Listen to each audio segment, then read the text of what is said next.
जब STET 2011 domicile लागू था, एसटीईटी 2019 में भी डोमिसाइल लागू था, तो बाहरी अभ्यर्थियों को नियुक्ति कैसे दी जा रही है? ये तस्वीर हम इसलिए आपको दिखा रहे हैं, ये सवाल इसलिए दिखा रहे हैं क्योंकि स्पष्ट ये सवाल उठने लाजमी हो जाते हैं कि बार बार ये गड़बड़ियां क्यों हो जाती है। बाहरी अभ्यर्थियों को नियुक्ति कैसे दी जा रही है जब उन्हें इस बात की अनुमति नहीं है, दूसरे प्रदेश के अभ्यर्थियों को अनुमति नहीं है। उत्तर प्रदेश से अगर वो आते हैं तो इन्हें एसटीईटी पास करना ही होगा, बावजूद उन्हें कैसे रिजल्ट मिल गया? जब एसटीईटी 2011 और 2019 डोमिसाइल लागू किया गया है तो आखिर उनका रिजल्ट कैसे जारी किया गया? बाहरी अभ्यर्थियों को नियुक्ति कैसे दी जा रही है? ये एक और भी ज्यादा बड़ा सवाल है क्योंकि बार बार इस गड़बड़ी को लेकर सवाल उठते आए हैं और अभ्यर्थी जो दूसरे प्रदेश से आते हैं, चाहे वो अन्य राज्य के हों, तो उन्हें एसटीईटी पास करना अनिवार्य है। और ऐसे में अगर वो उन्होंने एसटीईटी पास नहीं किया है तो उनका अगर रिजल्ट सामने है तो जाहिर सी बात है सवाल उठेंगे बीपीएससी पर भी,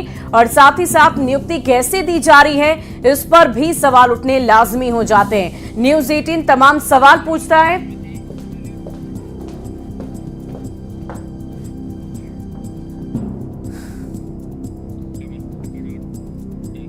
तो शिक्षक अभ्यर्थियों ने शिक्षक बहाली परीक्षा के रिजल्ट में गड़बड़ी का आरोप लगाया है। शिक्षक अभ्यर्थियों ने आयोग से संशोधित रिजल्ट और वेटिंग लिस्ट जारी करने की मांग कर दी है और धमकी दी है कि मांग अगर नहीं पूरी की गई तो वो लोग सड़क पर उतरेंगे। न्यूज़ 18 के पास भी गड़बड़ी के काफी सारे सबूत मिले। सवाल ये है कि शिक्षक बहाली में गड़बड़ी पर जवाब कब तक मिलेगा?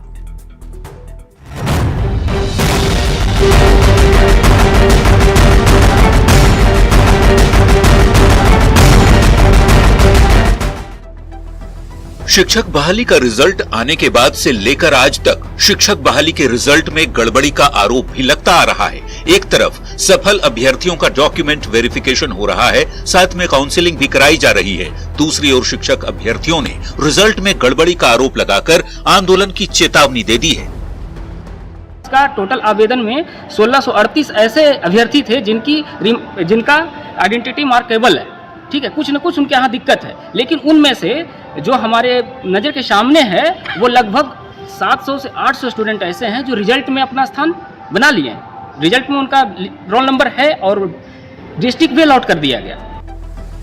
शिक्षक बहाली के रिजल्ट में सबसे ज्यादा गड़बड़ी के आरोप उच्च माध्यमिक के कंप्यूटर साइंस के रिजल्ट पर है। आरोप है कि पहले फर्जी कैंडिडेट का रिजल्ट दिया गया और अब डॉक्यूमेंट वेरिफिकेशन के बाद भी फर्जी कैंडिडेट का चयन हो जा रहा है। यही नहीं, एसटीईटी और बीटेक की डिग्री पर भी सवाल उठाए जा रहे हैं। आरोप है कि एसटीईटी और बीटेक की डिग्री नहीं लेने वालों का भी रिजल्ट निकला है। अभ्यर्थियों ने फर्जी अभ्यर्थियों की सूची जारी की है और ये सूची शिक्षा विभाग के अपर मुख्य सचिव के पाठक और बीपीएससी के अध्यक्ष अतुल प्रसाद को भेज दी गई है। न्यूज़ 18 के पास भी लापरवाही के सबूत हैं, जिसमें पश्चिम चंपारण की एक महिला शिक्षक अभ्यर्थी रिजल्ट के बाद डॉक्यूमेंट वेरिफिकेशन में भी पकड़ी ना जा सकी। बता दें कि सुप्रीम कोर्ट के आदेश के बाद बीएड अभ्यर्थियों का रिजल्ट नहीं निकलना है, लेकिन बीएड की हुई महिला का पहले प्राइमरी में रिजल्ट जारी हुआ, रिजल्ट के बाद डॉक्यूमेंट वेरिफिकेशन हुआ, वेरिफिकेशन के बाद ट्रेनिंग के लिए लेटर भी थमा दिया गया और डीईओ के पत्र पर महिला अभ्यर्थी की ट्रेनिंग भी शुरू हो गई।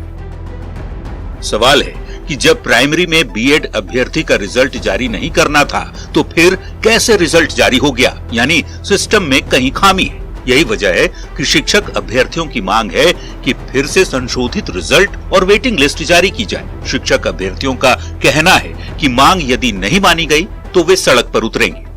न्यूज़ 18 के लिए पटना से संजय कुमार और रजनीश कुमार की रिपोर्ट। और शिक्षक बहाली के रिजल्ट में गड़बड़ी के आरोप लगने के बाद अब बिहार की सियासत भी गर्मा गई है। बीजेपी जहां सरकार पर सवाल खड़े कर रही है, वहीं महागठबंधन बैकफुट पर नजर आ रही है। बिहार का शिक्षक बहाली घोटाला जो हुआ है, इसका जवाब कब देगी बिहार सरकार? बिहार सरकार इसको कहीं दूसरा चारा घोटाला तो नहीं बनाने में लगी है, चूंकि ये चारा घोटाला के सुप्रीमो के अंदर में ही ये विभाग भी आता है, तो कहीं राजद दूसरा चारा घोटाला करने के चक्कर में शिक्षक घोटाला बहाली तो नहीं करने जा रहा है। ये कब होगी जांच? माननीय मुख्यमंत्री जी, आप कब न्याय देंगे बिहार को? बिहार के शिक्षकों को, बेरोजगारों को, नौजवानों को, नौनिहालों को। जो राजनीति करना चाहते हैं वो भ्रम फैला करके, भ्रम की स्थिति खड़ा करके कहीं ना कहीं हमारे संकल्पों को, जो हमारा संकल्प रहा है कि हम नौजवानों को रोजगार देंगे, हम नौजवानों को नौकरी देंगे, अब विवाद के रूप में खड़ा करके अपनी राजनीतिक रोटी सेकना चाहते हैं। वैसे लोग भ्रम की स्थिति खड़ा करके नौजवानों के बीच में जो राजनीति करना चाहते हैं वो राजनीति बिहार में चलने वाली नहीं है। लोगों में हर्ष का माहौल है। इसी बीच कुछ लोग गड़बड़ी करने की भी कोशिश करते हैं, लेकिन विभाग की पैनी नजर है, कार्रवाई सुनिश्चित की जाएगी। बहुत सारे मामले कोर्ट के भी संज्ञान में है। तो कोई ये सोचेगा कि गड़बड़ी करके शिक्षक बन जाए तो बिहार में यह संभव नहीं है। अगर शिक्षक बहाली में कहीं कोई गड़बड़ी हुई है तो तथ्यों के साथ शिकायत लेकर सामने आइए, वो कोई हो उस पर कार्रवाई निश्चित तौर पर होगी, चाहे बीपीएससी का अधिकारी हो या शिक्षा विभाग का।